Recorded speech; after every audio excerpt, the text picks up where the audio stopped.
Bismillahirrahmanirrahim.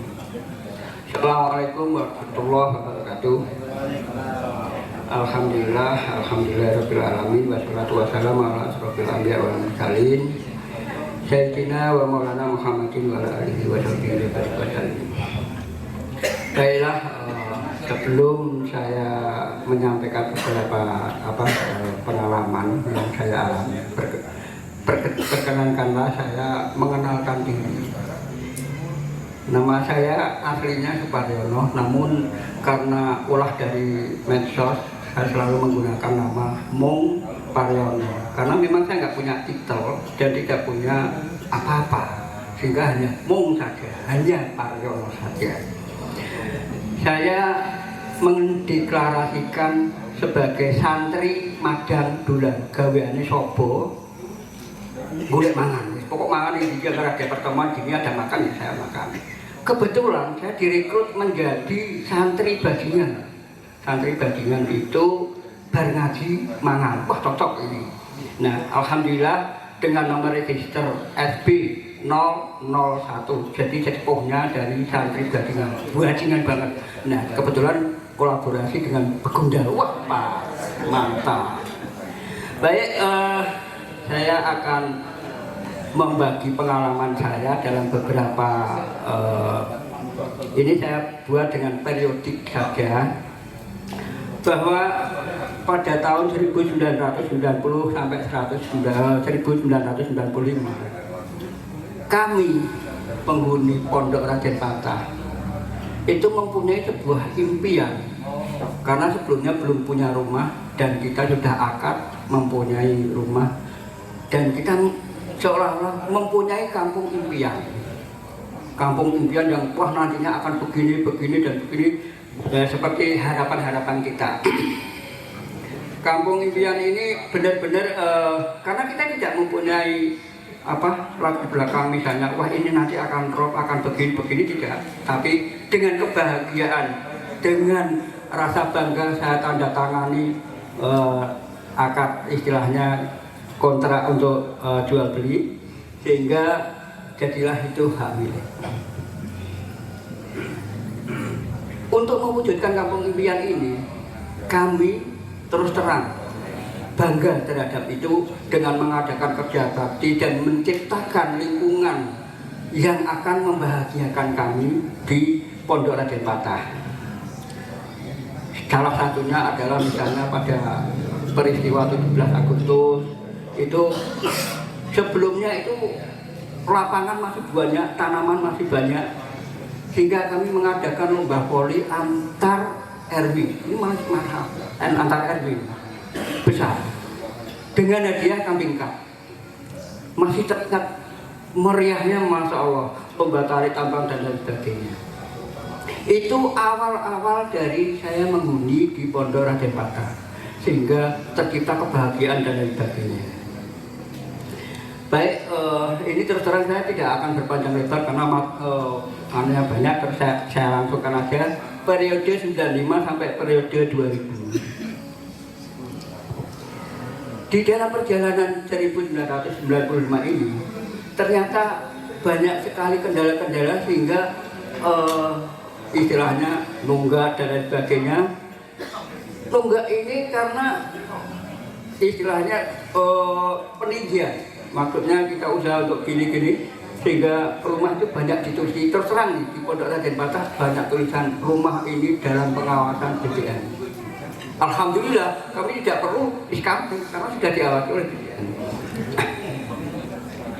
Nah, salah satunya saya itu di sini mengemukakan kesombongan saya, bahwa waktu itu saya membuat istilahnya fondasi dan celup itu ketinggiannya dari jalan itu sekitar 1 meter, sehingga orang-orang atau penduduk sana itu pertama kali mengatakan, kemakiman kok dhuwur banget, kamu mau jadikan apa, rumah panggung apa gimana? Itu awal-awal. Sampai akhir ternyata saya sudah mondasi sebanyak 3 kali 1 meter, berarti 3 meter. Keren. Nah, itu slot tertinggi itu sampai termasuk safety tanknya itu kalau misalnya anak jatuh sakit lah gitu.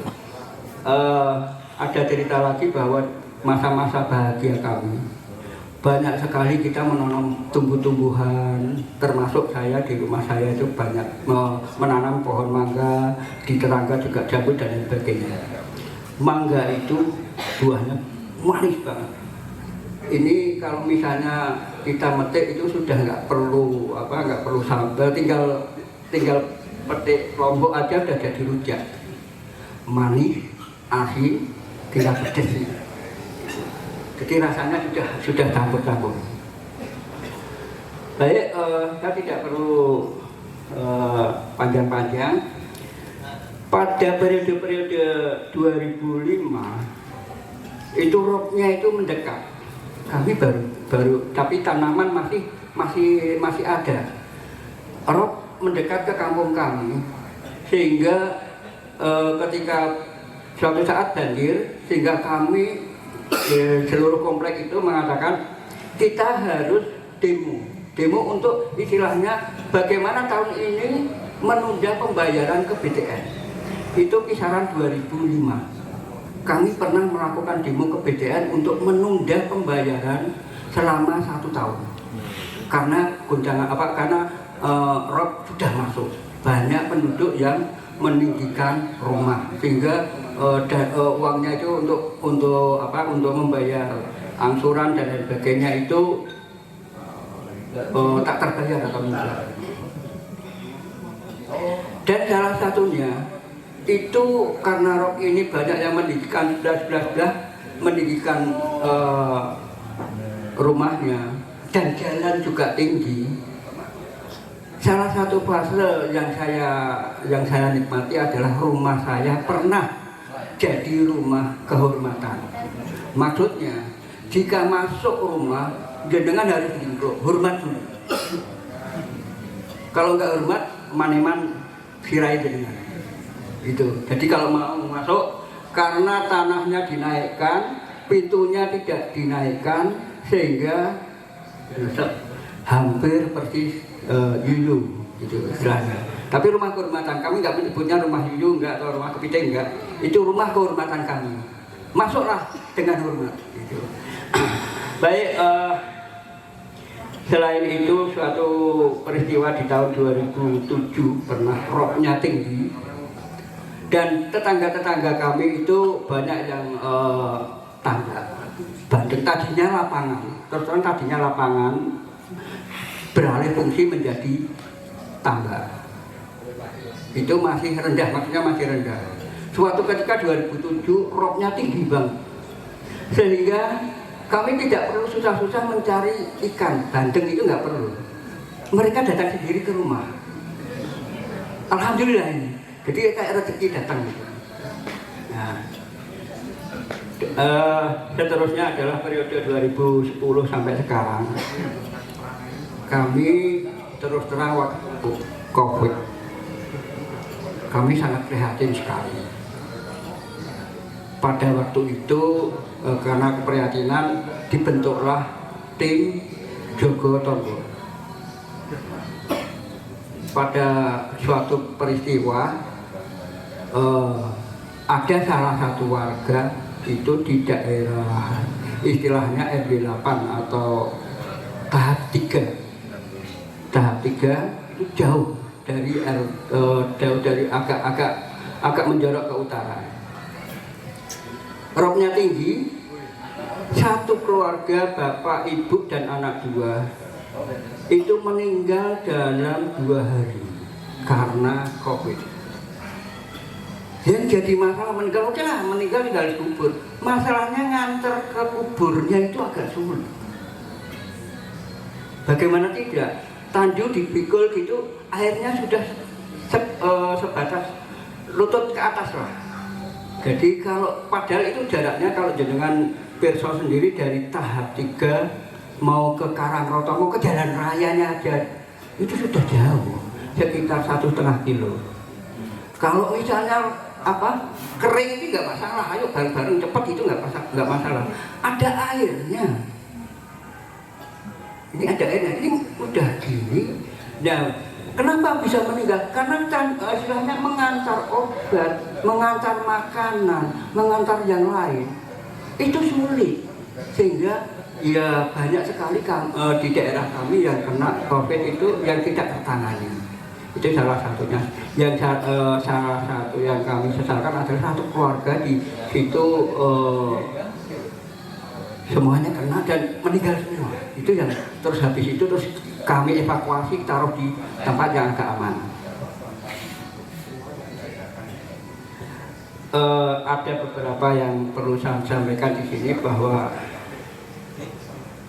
di daerah kami terkenal bahwa kami ini adalah tuan tanah. Maknanya bukan tuan tanah kamu memiliki tanah banyak, enggak, tapi hampir tiap 5 tahun kami beli tanah. Untuk apa? Ya untuk nguruk, untuk mendirikan rumah. Sehingga jenengan kalau misalnya invest rumah bukan di daerah situ, 10 tahun misalnya 10 juta bisa beli perabot rumah tangga, TV, kulkas dan lain sebagainya. Kami tidak bisa. Setelah menabung sekian daripada beli TV, beli tanah supaya tidak kebanjiran. Karena kurang hiburan TV, satu-satunya hiburan ya istri. Maaf, anaknya banyak nih, anak saya 5. Ini bukan efek dari itu juga. Nah, dampak lain juga karena faktor ekonomi, misalnya saja kendaraan.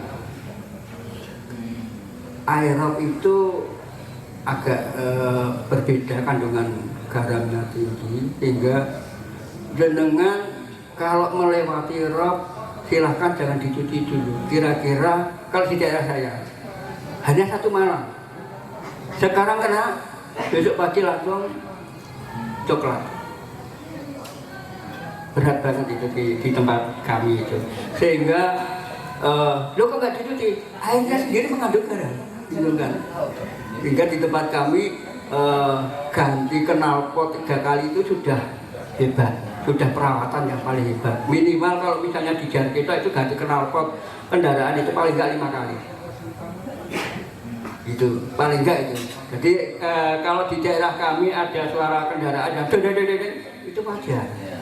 Kami sudah biasa itu. Oh berarti memang kendaraan memang belum punya untuk mengganti knalpot atau ngelaske atau apa.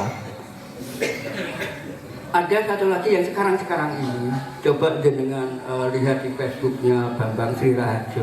Bapak Bambang Sri Raharjo ini adalah guru SD di Pulang 3. Beliau mengupload keprihatinan dari orang tua ketika mengantar anaknya sekolah dengan perahu.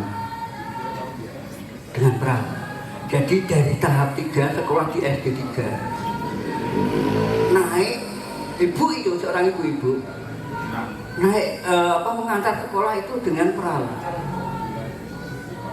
Pelajaran olahraga pun dilakukan di dalam air. Ini diupload di situ. Nah, sementara ini memang tadi pagi juga ada visi misi dari pemilihan kepala desa. Saya tidak melihat langkah 5 tahun ke depan kami itu mau diapakan.